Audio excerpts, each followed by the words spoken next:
Magandang hapon po sa ating lahat, mga kapatid, kung saan man kayo naroon. At ngayong araw na ito ay Miyerkules, tayo po ay dadako sa panalangin. Ito po ay araw ng panalangin. At bago po tayo magsimula sa ating gawain ngayong hapon, hilingan po muna ang kapatid na Kuya Hiner at siyang manguna sa atin sa panalangin. Kuya Hiner?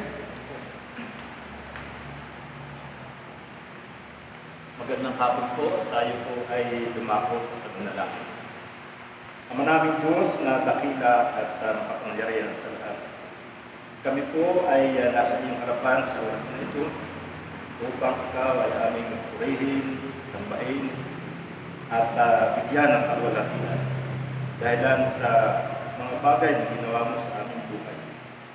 Panginoon, kung tutuusin ay kulang kami sa mga gawa upang aming matugunan ang ginawa mong kadakilaan sa buhay namin. At kami po ay nagpapasalamat na sapagkat sa ganitong kaparaanan, alam namin na ikaw ay siyang aming napapupurihan at ang aming nabibigyan ng kalwalhatian. Sa hapon po, Panginoon, kami po ay nagkapasamang dumudulog sa inyong harapan. Ano man po yung nasumpungan mo sa aming mga puso, karumihan, patawarin mo po kami linisin at tulungan mo po ng aming pagsambang ito pagpuri sa iyo ay tunay na makapagbigay hugot sa inyong harapan. Panginoon Diyos, dalangin ko po ang mga kapatiran na sila ay nasa kanilang mga tahanan. Nawa po igawan mo rin ang inyong basbas sa kanilang mga sabahayan, sa mga mahal sa buhay namin na mga nasa iba't ibang lugar. At inaalala rin po namin ang pastor na siya po ay nasa paglalakbay. Ingatan niyo po siya. At ang mga salita ng Ama na aming mapapakinggan sa hapon ito ay ipagkaloob mo na ito'y maging muli kalakasan at katibayan ng aming pananampalataya sa iyo. Maraming salamat Panginoon sapagkat meron kaming ganitong pagkakataon na ikaw ay aming mapuri, sambat, manakila sapagkat ang ginawa mo sa buhay namin ay tunay na kamang-kamang. Salamat po sa kaligtasan ng kaluluwa. Salamat sa kapatawaran ng kasalanan at salamat po sa buhay na walang hanggang ginawad mo sa bawat nagtiwala sa iyo. Nasa po namin ang inyong pagpapalay sa amin. Pagpalain mo rin po ang kapatid na Eric sa kanyang isasagawang paghahayag ng inyong mensahe sa akin at sa lahat po namin na nasa tahanan. Maraming salamat po, inihiling namin ang lahat sa pangalan ng Panginoon. Amen. Tayo po ay aawit sa Panginoon. At kayo po ay may mga songbook dyan sa inyong mga tahanan. Tayo po ay aawit. Unang awit po natin ay song number 96, sa ngalan ni Jesus. Song number 96. Sa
pagbabati sa inyo.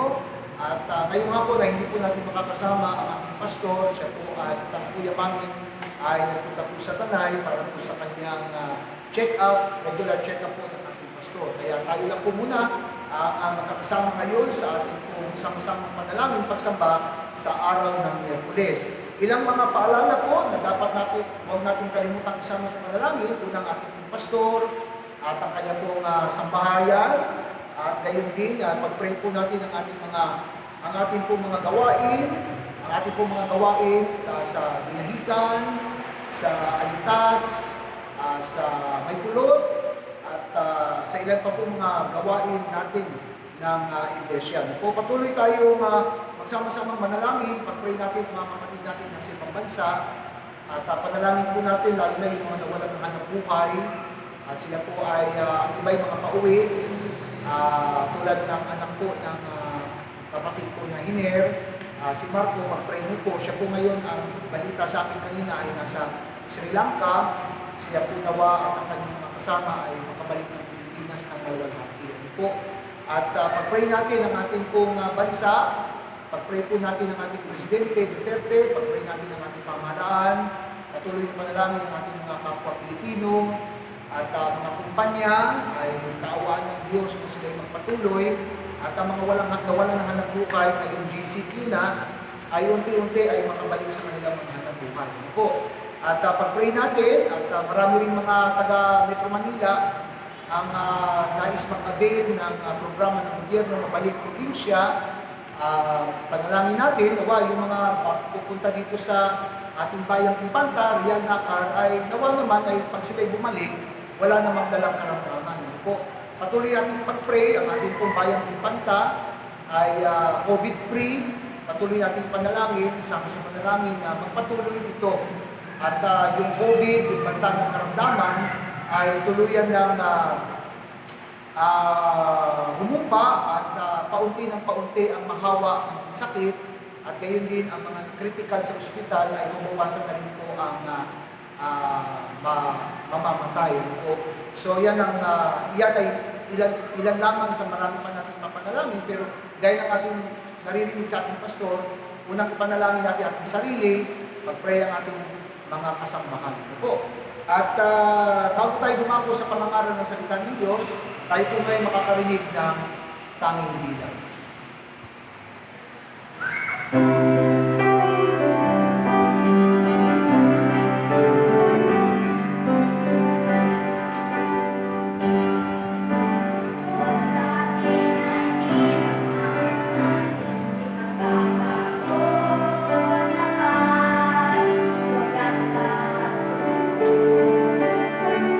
Pag-ibig niyang dalisay sa akin at sa'yo.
Okay, salamat po sa tanging bilang ang pag-ibig ng Diyos. Ano po?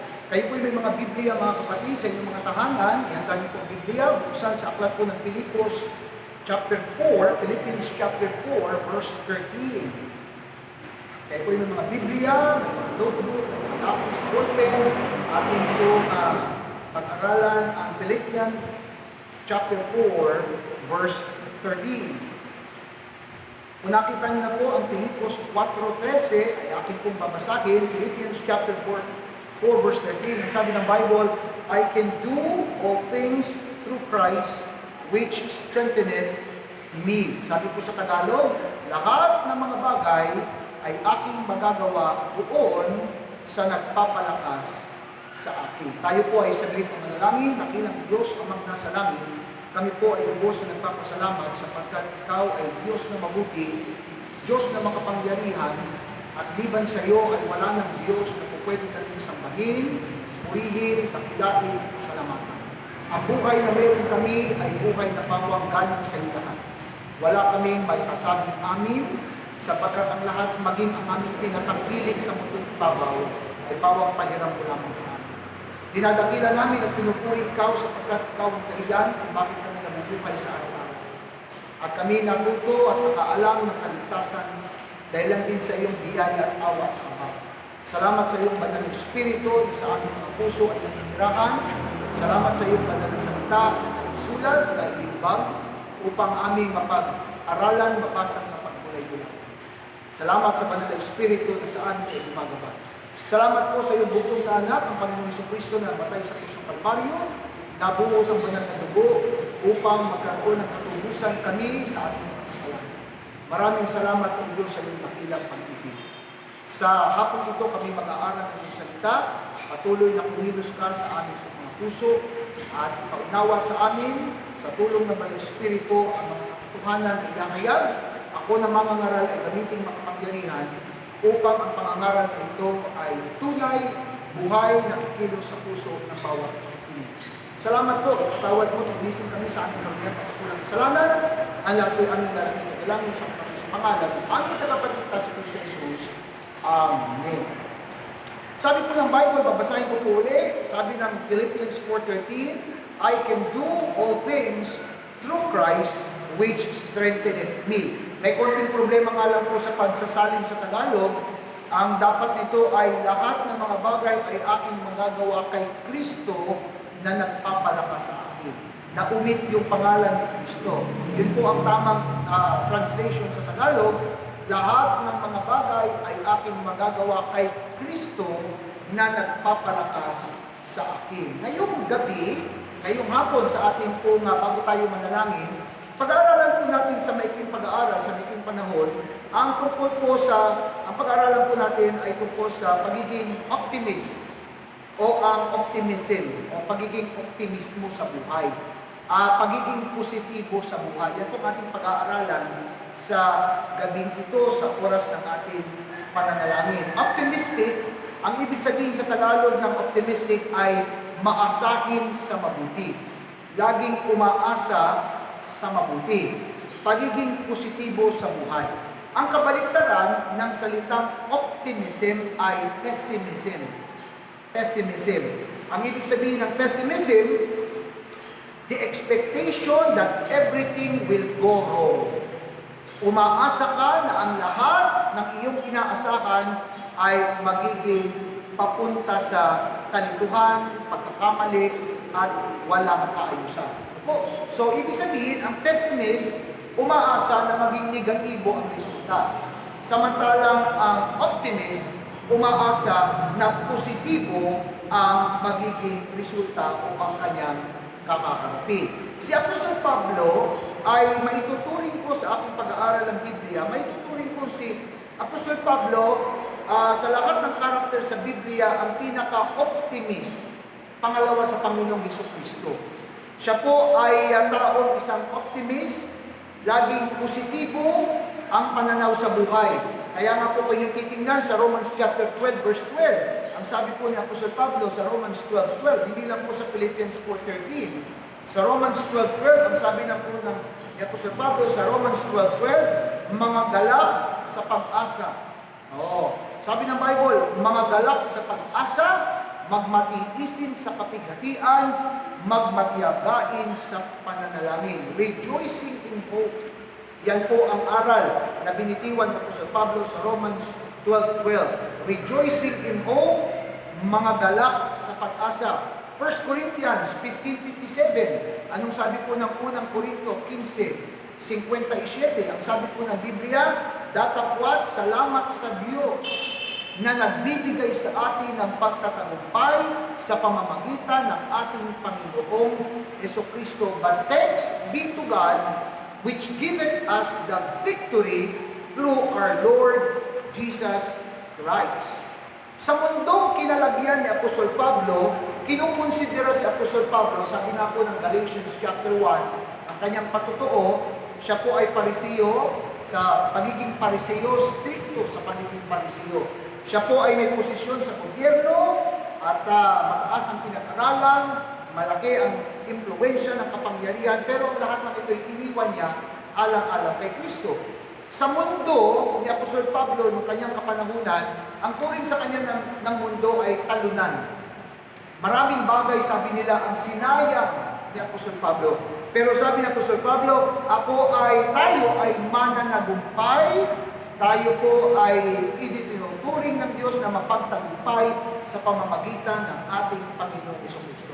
Itinuring siya ng mundo na talunan. Pero sabi ni Apostol Pablo, kay Kristo tayo ay mga mananagumpay. Romans chapter 8 verse 37. Ang sabi po ng Romans 8:37, sabi ng Bible, nay, in all these things we are more than conquerors through Him that loved us. Hindi kundi sa lahat ng mga bagay nito, tayo'y higit pa sa mga mapagtagumpay sa pamamagitan niyaong sa atin ay umibig. Si Apostol Pablo ay nagpakita ng pagiging ng optimism o pagiging optimismo o positibo. Alam niyo po ba na katunayan ni Apostol Pablo na ang pagiging positibo ay nagmumula unang higit sa banal na Espiritu. Opo, ang banal na Espiritu na tumitira sa puso at buhay ng bawat tunay ng mga mananampalataya. Alam niyo po mga kaibigan, mga kapatid, ang banal na Espiritu ay ibinibigay ng Diyos. Sabi po sa Luke chapter 11 verse 13, sabi po ng Lucas 11:13. Anong sabi po ng Lucas 11:13? Sabi po ng Bible sa 11:13, kung kayo nga, sabi ng Panginoong Hesus, bagamat masasama, ay marunong magbigay ng mabubuting kaloob sa inyong mga anak, gaano pa kaya ang inyong Ama sa kalangitan na magbibigay ng Espiritu Santo sa nagsisihingi sa Kanya. So kung yung mga tatay nga daw po dito sa lupa ay nakapagbibigay ng mabubuting kaloob sa ating mga anak, opo, ang mga magulang bilang magulang ay iyo pong nais na iyong mga anak ay mabigyan ng kanilang mga pangunahing pangangailangan tulad ng pagkain, ng damit, ng maayos na tirahan, mga pangangailangan nila.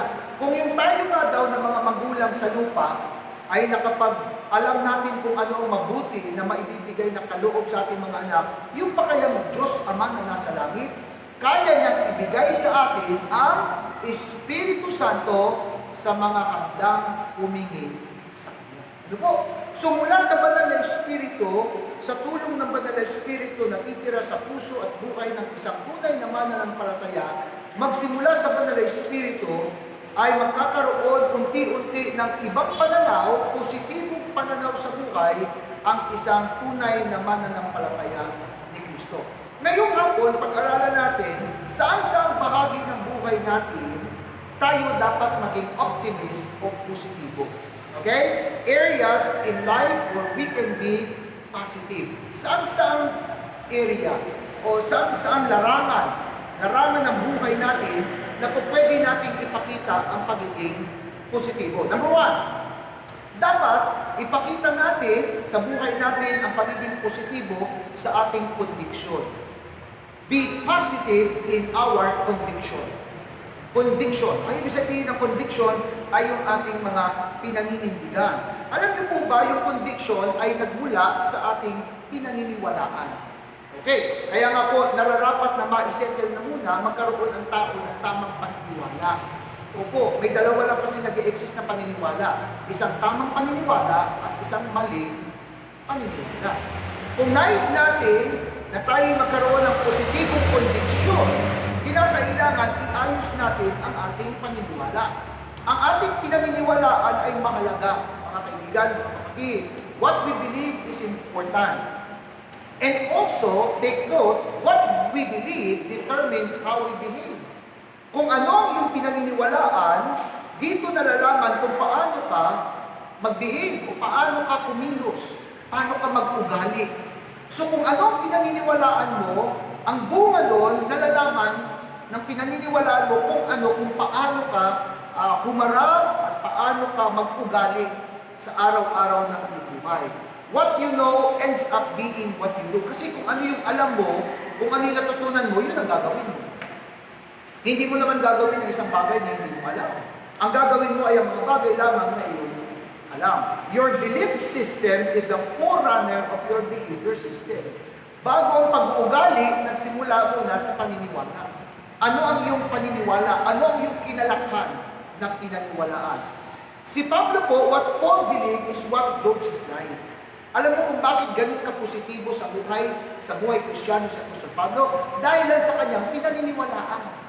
Okay? At merong dalawang positibong bagay na nagtulak kay Pablo kung bakit siya positibo. Number one, positibo ang kanyang paniniwala na siya'y mahal ng Diyos. Positive, he's positive about God's love. Alam ni Apostol Pablo na siya'y mahal ng Diyos.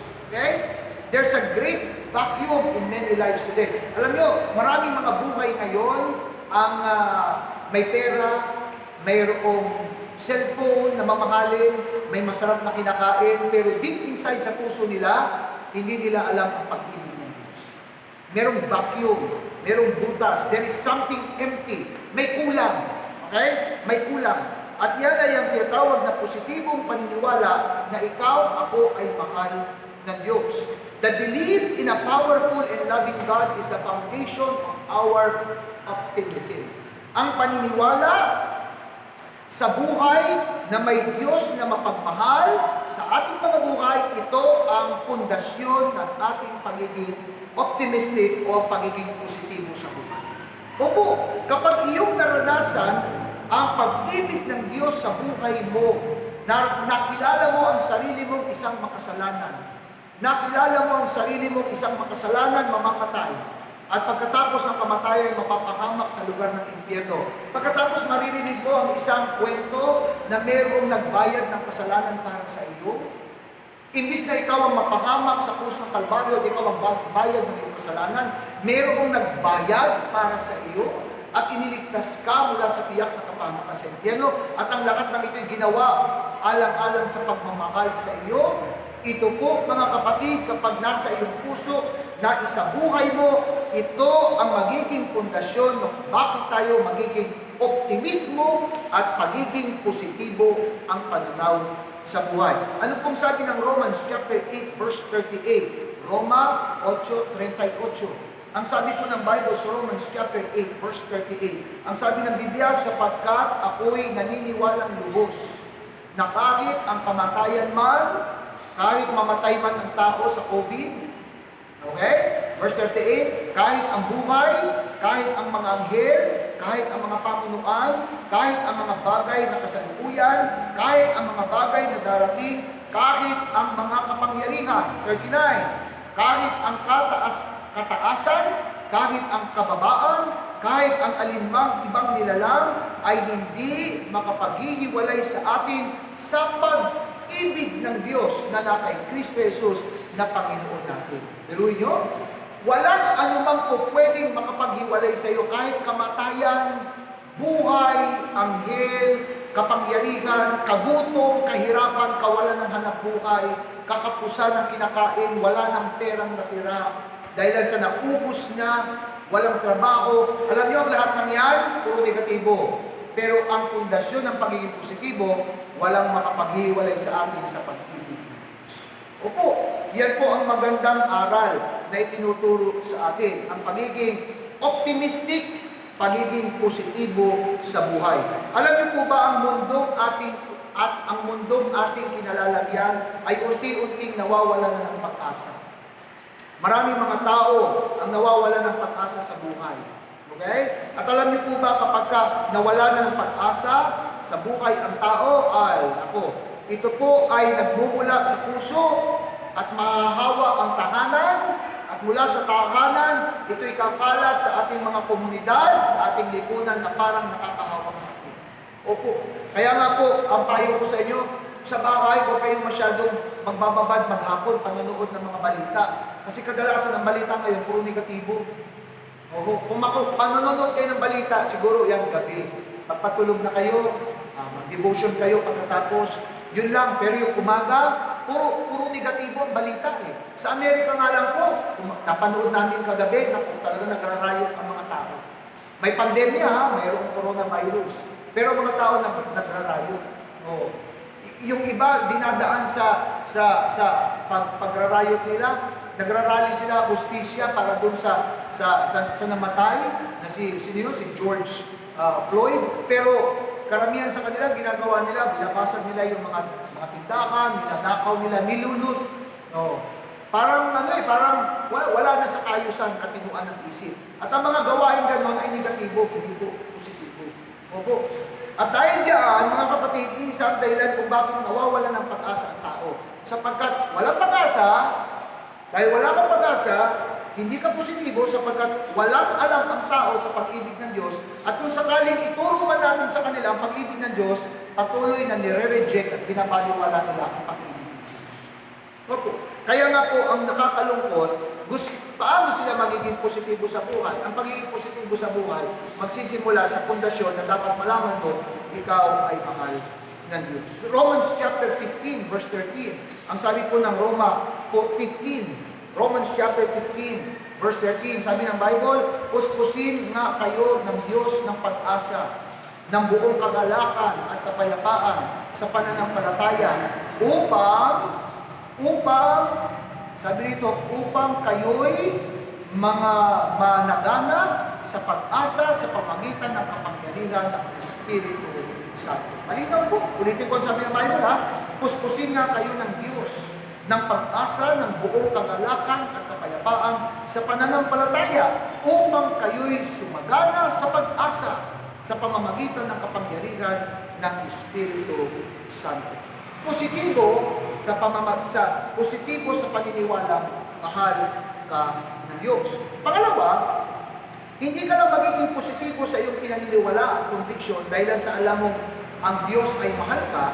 It's not only positive about God's love for you. Number 2, positibo sapagkat alam mo na hindi lang ikaw ay mahal ng Diyos. Pangalawa, positibo sapagkat alam mong may magandang plano ang Diyos sa buhay mo. Opo. God has a plan for your life. Tito, basahin po natin sa Tito chapter 2 verse 13. Hindi lang ikaw mahal ng Diyos. May magandang plano ang Diyos sa buhay mo. Titus chapter 2 verse 13. Anong sabi po ng Titus chapter 2 verse 13? Sabi ng Bible, nahintayin yaong mapalad na pag-asa at ang pagpapakita ng kaluwalhatian ng ating dakilang Diyos at tagapagligtas na si Jesucristo.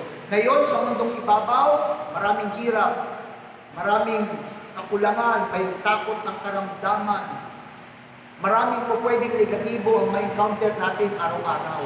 Pero ang sabi ng Biblia, hintayin yaong mapalad na pag-asa at ang pagpapakita ng kaluwalhatian ng ating dakilang Diyos. Magpapakita ang ating dakilang Diyos at tagapagligtas na si Jesucristo. Hindi po tayo inilagay ng Diyos sa mundong ibabaw para lang mabuhay ng bahala ka na. Hindi po. May plano ang Diyos sa simula ng buhay mo hanggang sa katapusan ng buhay. At ang sabi ng Biblia, antay lang kayo sa dakilang pag-asa. Magpapakita at darating ang dakilang Diyos at tagapagligtas. 2 Timothy chapter 2 verse 4, 5. Okay? Chapter 4 verse 6, 2 Timothy chapter 4. Pansinin po natin ang 2 Timothy chapter 4 verse 6, 7, 8. Anong sabi po ng 2 Timothy chapter 4, verse 6? Sapagkat ako'y inialay na, sabi na po si Pablo, at ang panahon ng aking pagpanaw ay dumating na. Lahat naman po tayo ay darating sa katapusan ng buhay. Verse 7, nakipagbaka ako ng mabuting pakikipagbaka, natapos ko na ang aking takbo, iningatan ko ang pananampalataya, buhat na yun ay natataan sa akin ang putong ng katwiran na ibibigay sa akin ng Panginoon. Biruin niyo, ang ganda ng plano ng Diyos. Ikaw at ako sa mundong ito ay mga manlalaro, mga manlalakbay. Dahil sa pananampalataya natin sa salita ng Diyos, sa samaan ng pagtitiis at pag-asa sa biyaya ng Diyos, makakasurvive tayo araw-araw. Sabi ng Biblia, may nakalaang puto sa atin pagdating ng Panginoon. So maganda ang plano ng Diyos. Hindi po tayo iniwan ng Diyos parang iniwan ka sa gitna ng dagat. Bahala ka ng lumangoy. Hindi po. May mabuting plano ang Diyos sa bawat isa sa atin. 1 Peter chapter 1 verse 3, isa pa po. Ang sabi po ng 1 Peter chapter 1 verse 3. Sabi po ng 1 Peter, unang Pedro 1:3, sabi ng Biblia, purihin nawa ang Diyos at ang Ama ng ating Panginoong Jesucristo na ayon sa kanyang malaking awa, ipinanganak na muli tayo sa isang buhay na pag-asa sa pamamagitan ng pagkabuhay na maguli ni Jesucristo sa mga patay. Ganda, no? Sabi ng Biblia, purihin nawa ang Diyos at ang Ama ng ating Panginoong Jesucristo na ayon sa kanyang malaking awa, ipinanganak na muli tayo sa isang buhay na pag-asa. So habang may buhay, may pag-asa. At ang buhay mo at buhay ko, saan galing? Galing sa Diyos. Sa Diyos na nagmahal sa atin, at hindi lang nagmahal, may mabuting plano siya sa buhay ng bawat isa. Kaya nga po, ang unang puntos natin, saan tayo dapat maging positibo sa buhay, maging optimistic? Positibo tayo sa ating conviction, sa ating pinaniwalaan, sa ating sinampalatayanan. Hindi po kayo nagkamali kung kayo'y nanampalataya kay Kristo Jesus at nagtiwala sa kanyang salita. Panindigan niyo, tayuan po ninyo, be positive in your conviction. Number 2, be positive in your conversation. Be positive in your conversation. Sa pakikipag-usap. So, hindi lang ikaw ay positibo sa iyong conviction, number 2, sa iyong conversation. Okay? Dalawang bagay ang ating papansinin. Number 1, we need to speak positively to yourself. Speak positively to yourself. No? Huwag mo lang pakinggan ang sarili mo. Minsan, kapag ikay nakaupo at nag-iisa, tila bagay yung sarili mo, kinakausap ka. Gawin mo, imbis na kausapin ka, at yung mga sinasabi sa iyo, puro negatibo, at parang nawawalan ka na ng pag-asa, ang gawin mo, ikaw mismo, kausapin mo yung sarili mo. Sabihin mo sa kanya, ikaw ha, mag-iisip ka na naman ng negatibo ha, na parang walang Diyos, ha? Nag-pray na tayo ha? Kausapin mo yung sarili mo. Sabihin mo yung sarili mo, nag-pray ka na. Magtiwala ka, mamaya, bukas, magkakaroon ng sagot ng iyong panalangin. Speak to yourself positively. Encourage yourself. Alam niyo mga kapatid, ang pinakamagandang panggagalingan ng encouragement, okay? Ang unang-unang panggagalingan ng encouragement, huwag ka munang umasa na encourage ka ng mga tao sa paligid mo. Unang-una, i-encourage mo ang sarili mo. Sarili mo. Encourage mo sarili mo. Kaya tuwing umaga, pagising mo sa umaga, ang pinakamagandang gawin, manalangin, magbasa ng salita ng Diyos. At kapag nag-iisip ka ng mga negatibo, sawayin mo yung mga negatibo yun. Kausapin mo yung sarili mo at sabihin mo, nanalangin ka na ha, nag-pray ka na. Kaya maging positibo, maniwala ka sa Diyos. Bukas, mamaya, may darating na pagpapalang din. Speak to yourself positively. Anong sabi po ng Philippians 4:13? Atin po binasa, sabi ng Bible, I can do all things through Christ. Magagawa ko ang lahat ng bagay sa pamamagitan ni Kristo na nagpapalakas sa akin. Imbis na panghinaan ka ng loob, sabihan mo yung sarili mo, kaya mo yan, magagawa mo yan sa tulong ni Kristo na nasa iyo. I can do all things through Christ. Anong sabi ng Philippians chapter 4 verse 11? Philippians chapter 4 verse 11, ang sabi po ng Bible, hindi sa sinasabi ko ang tungkol sa kailangan, sapagkat aking natutunan ang masiyahan sa anumang kalagayan ng kinaroroonan. Pero nyo, ang ganda ng ugali ni Apostol Pablo. Ang sabi niya, not that I speak in respect of one, for I have learned, natutunan ko. No, 2 buwan at kalahati na po ang quarantine. GCQ na po tayo. Ha? Halos 6 na buwan na po ang karamdaman ng COVID sa mundo. Nagmula pa ng Enero. Hunyo na po ngayon. Pa-6 na buwan na. Tanong, sa 6 na buwan, meron ka bang mga positibong natutunan sa buhay? Sabi niya po Sir Pablo, now that not that I speak in respect of one, for I have learned, natutunan ko. Anong natutunan ko?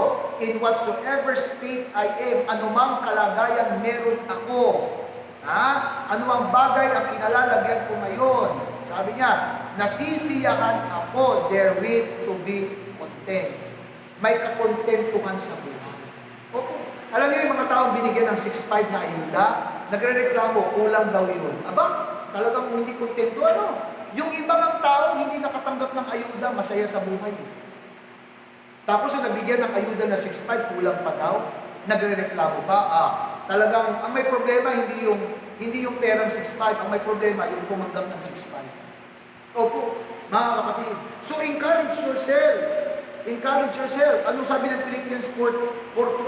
Marunong ako magpakababa. Marunong naman akong magpakasagana. Sa bawat bagay at sa lahat ng bagay, natutunan ko ang lihim. Maging sa kabusugan, maging sa kagutuman, at maging sa kasaganaan, at maging sa kawalan. Kaya si Pablo, pagbusog, salamat. Pag nakakaranas ng gutom, salamat pa rin. Minsan ang buhay sagana, minsan salat. Minsan ang ulam mo, kakain ka, ulam mo, 4. Minsan naman, kakain ka, walang ulam. Salamat pa rin. Pag itong salamat po. Yung iba nga dyan, di nakakakain. Di po ba? Kaya sabi ni Pablo, ano lang kinakailangan, hindi ka lang maging positibo sa iyong pinaniniwalaan, conviction. Pangalawa, maging positibo ka sa iyong pakikipag-usap. At ang unang-unang kakausapin mo, sarili mo. Opo. Unang-unang kausapin mo, sarili mo. Encourage yourself. Remind yourself of the words of God. Kaya nga po, lagi kayong magbabasa ng salita ng Diyos. Ha? Learn to talk to yourself instead of listening to yourself. Matutunan nyo simula ngayon sa buhay nyo, matutunan nyo kausapin ang sarili nyo, at huwag nyo lang papayagan na kakausapin kayo ng inyong sarili. Po.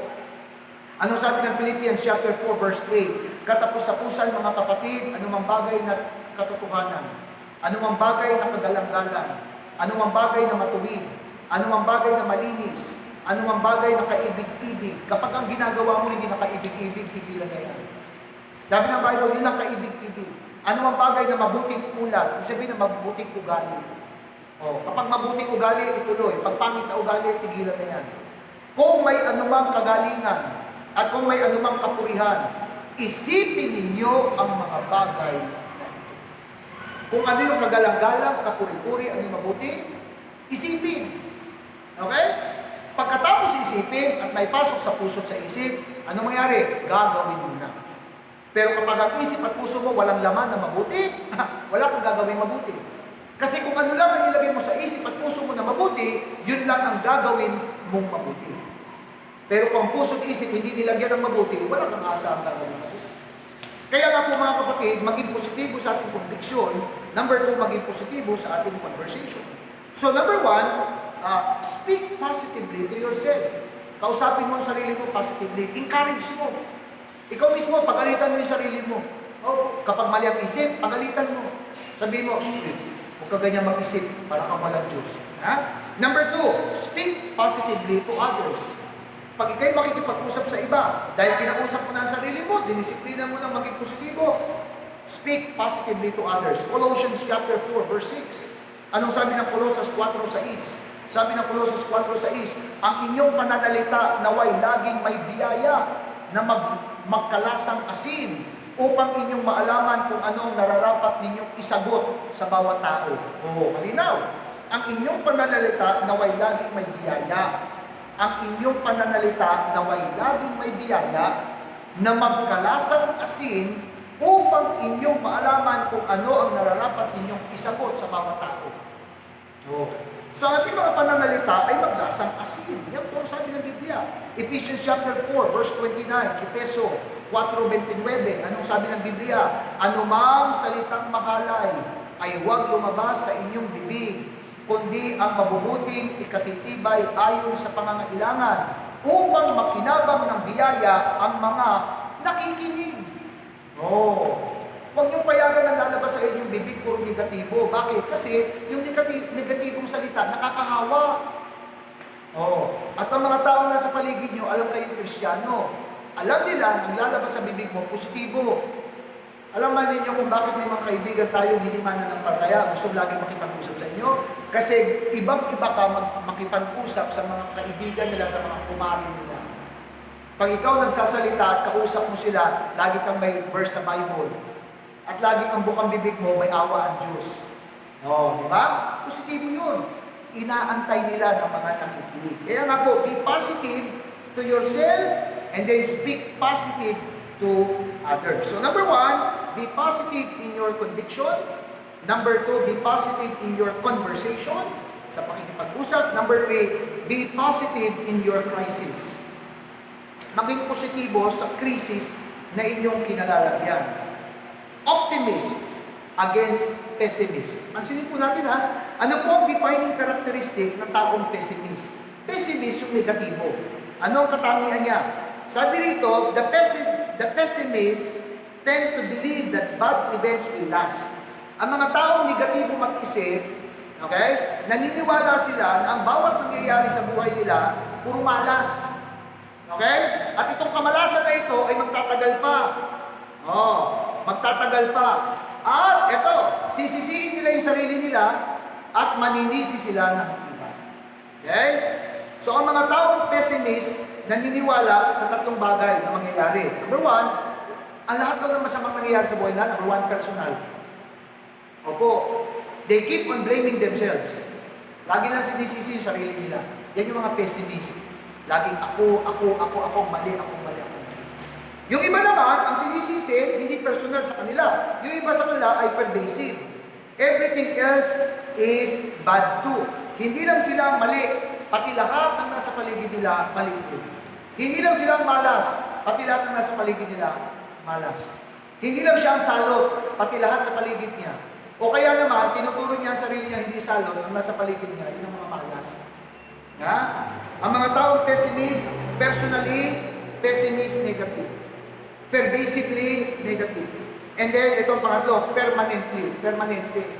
Para sa kanila, wala nang pagbabago. Oh, may mga taong ganito, mga tuwiran. May mga taong ganito, mga tuwiran. Ay, nako, wala nang pagbabago. Hindi na natin makikita ang magandang pagbabago habang buhay ng ganito. No. Pero kung ikay Kristiyano, tandaan mo, ang mundo patungo sa kapahamakan, pero hindi ka kasama sa kapahamakan. Naintindihan po niyo?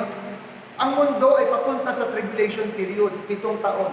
Yung nararanasan natin hirap nito sa COVID, wala pa ito sa katiting ng kahirapan na dadanasin ng mundo 7 taong kapigatian na hindi pa nakikita sa kasaysayan ng mundo. Ang mundo sa kahirapan. Pero ikaw naman na ng palataya, hindi ka inilaan ng Diyos sa kapahamakan. Opo. Kaya nga kung may problema, may pag-asa, ay sa tulong at biyaya ng Diyos. Yan po, mga kapatid. Ha? Ganyan ang pananaw ng mga pessimist. Pero ang mga optimist, ang mga positibo, mag-isip, baliktad, kakaiba. Ha? Kung sakali mang natalo, ang pagkatalo ay hindi permanente. Para sa kanila, natalo ako ngayon. Bukas, babawi ako. Nalugi ako ngayon. Walang problema. Sa susunod ng mga araw, babawi ako. Sa tulong ng Diyos. Kaya lang ako natalo, kaya lang ako nalugi. May mga bagay akong hindi natutunan. Yung pagkatalo ko, maraming itinuro sa akin ng Diyos, sa biyaya ng Diyos, ako'y makakabalik pa. Ganun mag-isip ang mga optimist. Ang mga pessimist, ayaw ko na. Give up. Iwawagay-way ka agad ang puting panyo. Surrender ka agad. Anong sabi ng Romans chapter 8 verse 35? Balikan nga po natin, yung ating binasa kanina. Sabi ng Romans 8:35, kasi natin Romans 8:35. Anong sabi ng Romans 8:35? Sabi ng Bible, sinong makapaghihiwalay sa atin sa pag-ibig ni Kristo? Kapigatian, kahapisan, pag-uusig, kagutom, kahugaran, panganib, kaba. 36, gaya ng nasusulat, dahil sa inyo kami pinapatay, buong araw kami nabilang na parang mga tupa sa patayan. Yan ang nangyari sa mga Kristiyano nung sila'y inuusig. Pero nung sabi ng Apostol Pablo, tayo higit pa sa mga mapagtagumpay. Positibo pa rin. Inusig na, nawalan ng bahay, napatay yung anak, napatay yung asawa, naputulan ng paa, nagilitan na ng leeg, pinakain sa leon. Yan ang mga naranasan ng mga Kristiyano noong unang panahon. Pero in spite of all those hardship, isang bagay pa rin ang nananatili. Dahilan kay Kristo, tayo pa rin ay mapagtagumpay. Mga mapagtagumpay. So be positive in your conviction, be positive in your conversation, be positive in your crisis, panghuli, be positive in your countenance. Isang ng countenance yung itsura. Hindi ka lang maging positibo sa iyong paniniwala, hindi ka lang maging positibo sa iyong pananalita, hindi ka lang maging positibo sa gitna ng krisis sa buhay. Pang-apat, maging positibo ka sa iyong itsura. Anong sabi po ng Psalm 42 verse 5? Anong sabi ng Psalm 42? Awit 42 verse 5. Psalm 42 verse 5. Anong sabi po ng Bible? Psalm 42 verse 5. Sabi ng Biblia, bakit ka nang lulumo o kaluluwa ko? Bakit? Paano mo patutunayan ang Diyos ay buhay sa buhay mo? Ang mukha mo mukhang laging Biyernes Santo. Paano mo mapatutunayan ang biyaya ng Diyos sumasagana? Paano mo mapatunayan ng mga tao sa paligid mo na buhay ang Diyos sa buhay mo? Tuwing makikita ka nila, lagi ka makasimangon.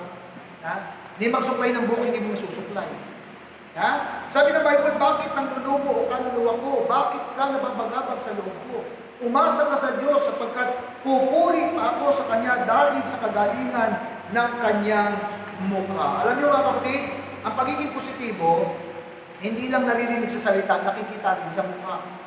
Opo, kinakailangan ipakita natin yung attitude sa mukha. Nagmamanifest. Nagmamanifest mga kapatid. Ang pagiging positibo ng puso, nakikita sa mukha, sa mata. It's an attitude. Ugali po yun, makita. Alam mo ba niyo yung pagngiti, yung pag-smile? May dalawang klase ho ng ngiti. Oo, may dalawang klase ng ngiti. Pag humingiti ang tao, sa mukha niya, laging involved ang muscle. May dalawang klase ng ngiti. Hindi ngiting aso at ngiting kabayo. Hindi po yun. Hindi yun ang ibig sabihin ng ngiti. May dalawang klase ng smile. Okay? Ang unang smile, involve yung muscle sa bibig. Pag humiti ka, ngayon kapag kayo marami kang fans, at sunod-sunod magpapapicture, parang napipilitan na lang. Napipilitan ang humiti. Kasi yung itim yun, ang involved lang yung bibig.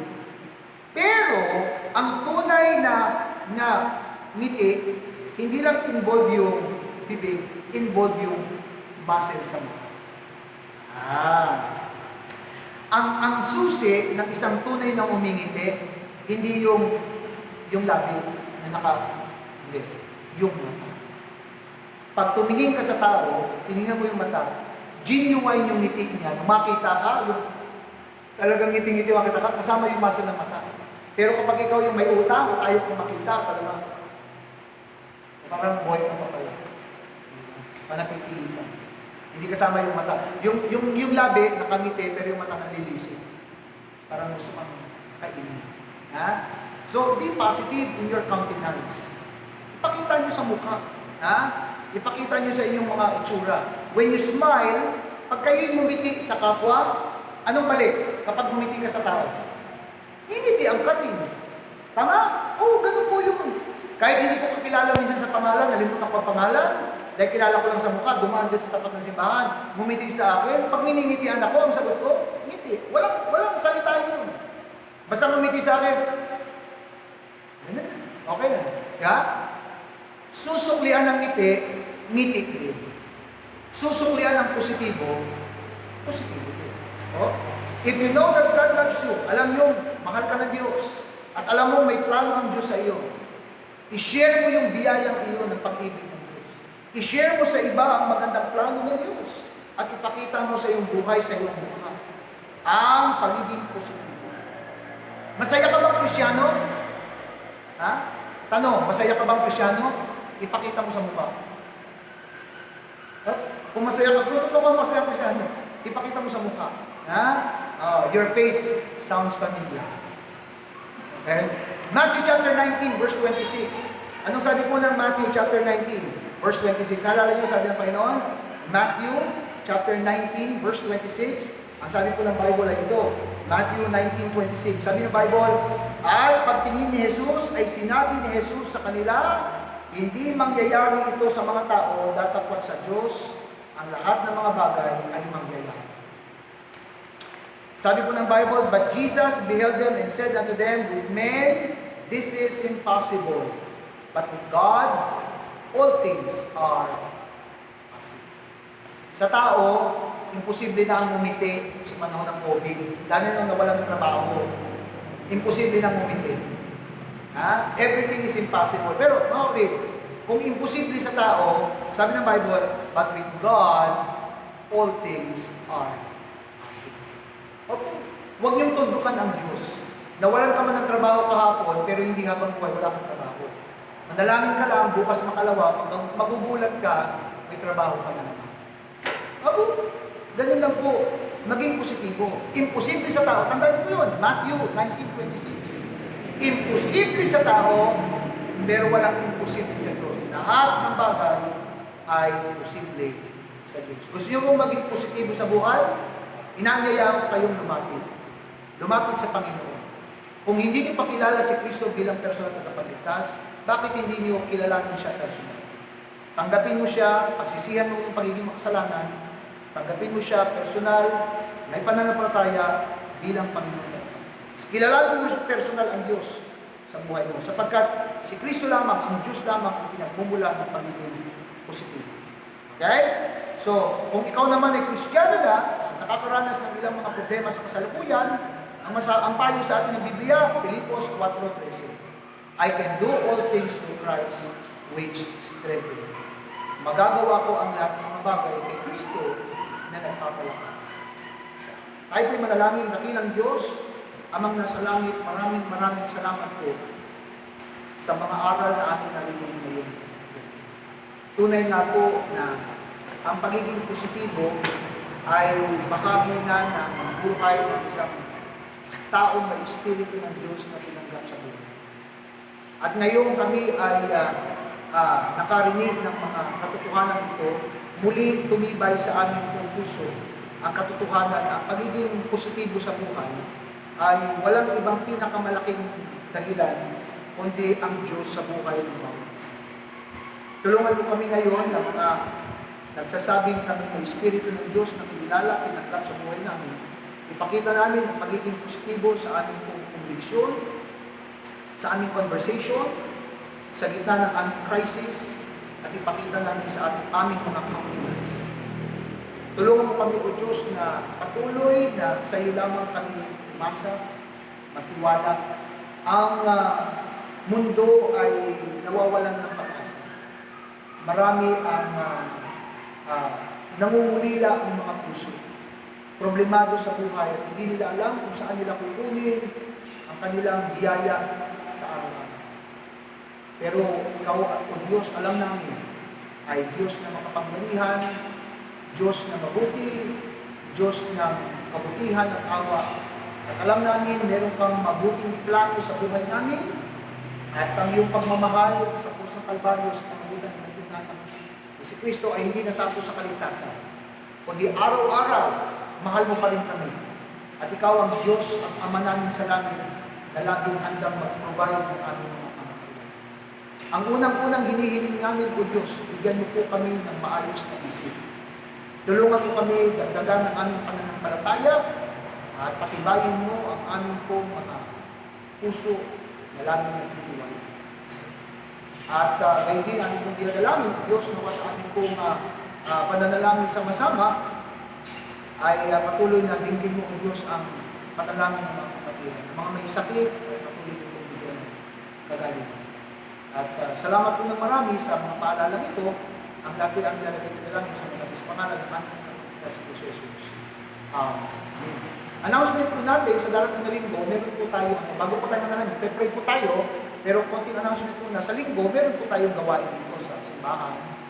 Pero yun nga lang ay 50% po lang muna ang pinapayagan na pupunta. So pag pumunta kayo, make sure na meron kayong dalang face mask. And then dito naman may alcohol. At meron po tayo dito social distancing. Bawat upuan, 3 lang ang pwedeng upo.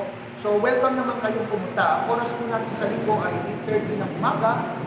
At punta po kayo ng maaga. Kaya tayo maaga kasi binibidyo po natin, i-record para yung mga kapatid na hindi makakapunta ay i-upload natin sa YouTube para sila so tayo po ngayon ay manalangin. Buko po tayo, manalangin.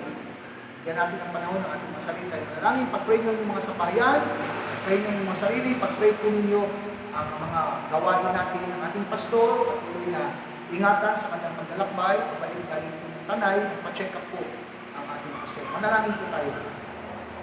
Makapangyarihan sa lahat, kami po ay magpapasalamat sa ganitong pagkakataon, kami po muling tinipon sa lugar na ito kung sama-sama sa kanyang.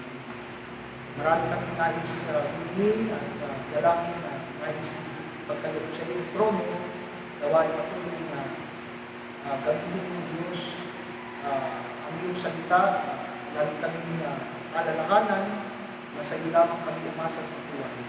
Sa tulong naman ng Espiritu, bigyan kami ng Diyos ng tamang mga salita na dapat sambitin upang makapanalangin kami ng tama sa iyong tulong. Salamat o Diyos sapagkat ikaw ang siyang pinagmumulan ng buhay ng bawat isa sa amin. Patuloy namin dinadalangin ng Diyos sa oras na ito, ang bawat isa sa amin, ang aming mga sarili, ang mga kapatiran, na ay patuloy na bigyan ng Diyos ng kasipagan sa pananalangin at pagbabasa ng salita ng Diyos. Patuloy kami o Diyos na matuto sa ganitong panahon ng karamdaman ng malaganap ng COVID, lalo kami magsikap sa pananalangin, lalo kami magsikap na magsalisip ng Diyos. Marami kang bagay na tinuro sa ganitong panahon ng pandemic. Ang katotohanan nga po, maraming mga tao ang naibaling nila ang kanilang puso malayo sa Diyos. Pero nang mangyari ang pandemic, maraming mga tao din ang hinanap ng Diyos. Alam nila na wala silang ibang kakapitan, magiging sandigan sa ganitong panahon ng pandemic, kundi ikaw lang. Panginoon, dalangin ko nga po, pagparahin mo ang aming gawain sa kapitan, ang nangunguna sa amin, ang aming Pastor Braga, pagpapagbihan ng mga sa katawan, ingatan sila ng tulumamit, pagdalakbay pabalikan, ng tanay, at pa-check out. Patuloy niyo pong pagmalain, ang karunungan, kalakasan ng aming pastor, at gayon din ang kanyang sambahayan, ang aming mayi, ay karamdaman din, patuloy din ang kalakasan. Palain mo po at ingatan ang sambahayan ng pastor, pati ang mga miyembro dito po sa Balikan, mga miyembro namin, ang bawat tatay at nanay, nawa ay patuloy ng maging mapanalangin at huwag makakalimot na manalangin sa kanilang mga anak. At ang mga anak ay patuloy din na maging mapanalangin. Kung meron pa sa aming mga takanan na hindi patunay na ligtas at hindi patunay na nakikilala si Kristo bilang personal na paligtas, nawa, kumilos ka sa puso ng aming mga kasambahay at makilala nilang lubusan sa Kristo bilang Panginoon. Mangyari nawa na sa iyong pagbabalik, anumang oras, ay ang buong sambahayan namin ay makasama sa iyong piling, sa iyong tahanan sa langit. At ngayon po Diyos ay panahon kung saan ay laganap ang kahirapan, ang pagulukan. Maraming mga tao ang pantulot, maraming mga tao ang wala ng pag-asa. Pero sa gitna ng kahirapan at kagulukan, nawa mangibabaw pa rin ang biyaya at awa ng pag-ibig ng Diyos. Marami pa rin mga tao nawa ang nakasumpong ng biyaya ng Diyos, at ang pag-ibig ng Diyos na siyang magbibigay ng pag-asa at ang pundasyon ng kanilang magiging positibo sa kanilang pananaw sa buhay. Dahil sa nakilala nila ang Diyos at nagkaroon sila ng pag-asa sa buhay. Tawan mo, Diyos, ang mga gawain, ang mga misyon, sa pagkulot, sa bilihikan, sa antas. Patuloy na kaawan mo mga kapatiran doon, patuloy sa pananalangin, magsalita ng kalangit. Ang mga kapatid namin na nawalan ng anong buhay, bigyan mo ng tulong, sila yung makasumpo, at ang mga kapatid na may mga karamdaman, bigyan mo ng kagalingan. At nawa ang COVID-19 ay kaawaan mo, Diyos, ang aming bayan ng Panta, na huwag na pong magkaroon dito ng COVID. At ang aming bansang Pilipinas ay makaraos na sa banda ng karamdaman ng COVID. At marami na po ang Diyos ang bumalik, at ang mga frontliner, mga doktor, mga nurses, mga pulis, sundalo, at iba pa mga frontliner, nawa sila po ingatan mo, kaawaan, na hindi na po madagdagan ang mga masasalanta, masasawa ng mga buhay. Ang mga nasa ospital, ang mga COVID patient, na agaw buhay, kritikal ang mga nilagay, maawa ka sa kanila, nagdagan mo po sila doon, kalawang buhay.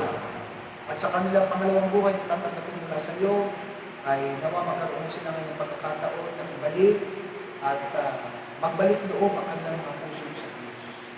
Nawa sa amin pong patuloy na pananalangin ng Diyos ay patuloy ang biyaya ay sumagana sa amin at wag lang namin kalimutan at wag lang ipanalangin ang mga pangangailangan material, kundi lalo tigit ay lagi namin ipanalangin din ang pangangailangan namin spiritual, na kami ay patuloy na tumatag sa pananampalataya at magkaroon ng positibong kaisipan sa tulong ng Diyos, ng salita ng Diyos at ng Espiritu ng Diyos. So maaming mga tahanan, ang biyaya at pagpapala, ikaw po mamuna sa amin, ang lahat ay ang lalagay sa pangalan ng aming kapatid si Kristo Jesus. Magandang gabi po sa atin.